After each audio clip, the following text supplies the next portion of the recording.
আজকে আমরা অ্যাপিয়ারেন্স এবং রিয়ালিটি সম্পর্কে পড়ব। অ্যাপিয়ারেন্স বা প্রতিভাস, রিয়ালিটি বস্তুসত্তা। আমরা সাধারণ জ্ঞানে বা বিজ্ঞানে যাকে বস্তুর আসল রূপ বলে বা স্বরূপ বলে জানি, দর্শনে তাকেও প্রতিভাস বলা হয়। অভিজ্ঞতার বিষয়কেই দার্শনিকরা প্রতিভাস বলেন। একটু জলের গ্লাসে যদি আমি একটা সোজা কাঠ পেন্সিলকে ডুবিয়ে রাখি, তবে সেটাকে দেখতে কিন্তু বাঁকা দেখাবে। সেটা যেমন প্রতিভাস হবে, জল থেকে তুলে নেওয়া সোজা কাঠ পেন্সিলটাও তেমনই প্রতিভাসই হবে। খালি চোখে একটা টেবিলকে দেখলে আমরা যেমন মসৃণ বা সমান দেখতে পাবো, সেটাও যেমন অবভাস। আবার অনুবীক্ষণ যন্ত্রের সাহায্যে দেখা উঁচু নিচু, টেবিলের উপরিভাগটা উঁচু নিচু দেখাবে, সেটাও প্রতিভাস।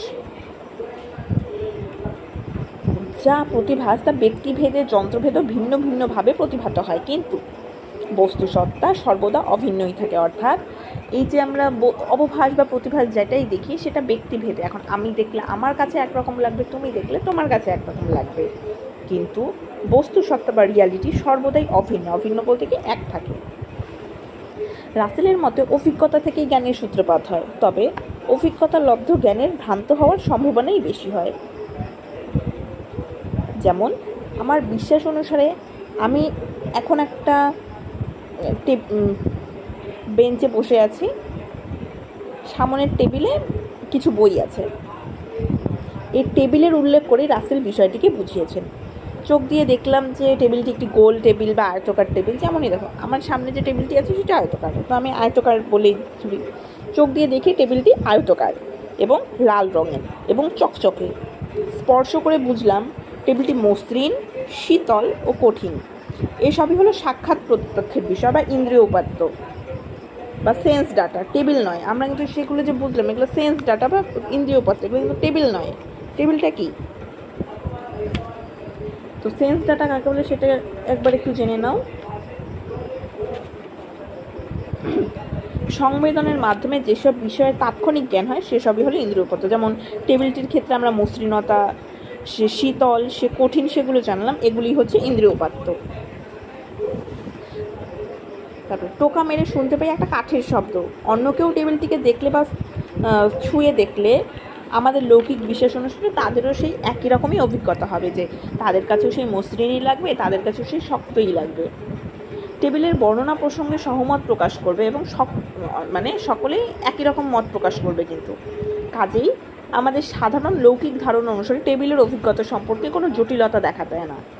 তবে এইসব লৌকিক বিশ্বাস, এগুলো কিন্তু কোনো জ্ঞান নয়। যৌক্তিকতা বিচার করতে গেলেই অন্তর্বিরোধ ধরা পড়ে, যে অন্তর্বিরোধকে রাসেল প্রতিভাস ও বস্তুসত্তার বিরোধ রূপে উল্লেখ করেছেন। ইন্দ্রিয় অভিজ্ঞতার মাধ্যমে আমরা যা পাই সেটা বস্তুসত্তা নয়, তা হলো সত্তার অবভাস বা অ্যাপিয়ারেন্স। এই সত্তার অবভাস বা অ্যাপিয়ারেন্স ইন্দ্রিয় উপাত্তের মাধ্যমে প্রকাশিত হয়, যেটা আমরা এখনই জানলাম। রাসেলের মতে টেবিলের বিশেষ কোনো একটি রং আছে এমন কথা অসংকোচে বলা চলে না। এবং আমি যে বললাম লাল রং, সেই লাল রংটাকে সঠিক রূপে এবং বেঠিক রূপে গণ্য করারও কোনো যুক্তি নেই, কারণ রং প্রসঙ্গে রাসেল বলেন, রঙিন চশমার মাধ্যমে টেবিলটাকে দেখলে টেবিলের রং চশমার রং অনুসারে ভিন্ন ভিন্ন হয়। বর্ণান্ধ ব্যক্তি টেবিলকে ভিন্ন রঙের দেখে। অন্ধকারে টেবিলের স্পর্শানুভব হলেও চোখ দিয়ে কোনো রঙেরই প্রত্যক্ষ অনুভব হয় না। অর্থাৎ অন্ধকারে আমরা যদি ছুঁয়ে দেখি টেবিলটা, কিন্তু তা আমরা কোনো রং দেখতে পারবো না। তাহলে টেবিলের রং কেবল দর্শকের ওপরেই নির্ভর করে না, পারিপার্শ্বিক অনেক অবস্থার ওপরও নির্ভর করে। তোমাদের সুবিধার্থে বলে রাখি যে একটু টেবিল, অনেকে আমরা কি দেখছি আমরা কিন্তু সেটা কাউকে বোঝাতে পারছি না। আমি এখন যে সামনের টেবিলটাকে কেমন দেখছি, তুমি যদি আমার জায়গায় থাকতে তুমি সেই টেবিলটাকে কেমন দেখতে, সেটা কিন্তু বলা মুশকিল। সেরকম সেম একটা জিনিস সেরকম ধরে নাও। আলোর তারতম্য, স্থানের পার্থক্য, দৃষ্টিকোণের পার্থক্য, দূরত্ব, কাছে দূরে এরকম একটা অবস্থা ইত্যাদি অবস্থার তারতম্যের জন্য যেসব রঙের তারতম্য ঘটে, সেই সব রঙের কোনো একটিকে টেবিলের রঙরূপে গণ্য করা এবং অন্যান্য রঙগুলিকে ভ্রান্তরূপে বাতিল করার কোনো যুক্তিসম্মত কারণ নেই।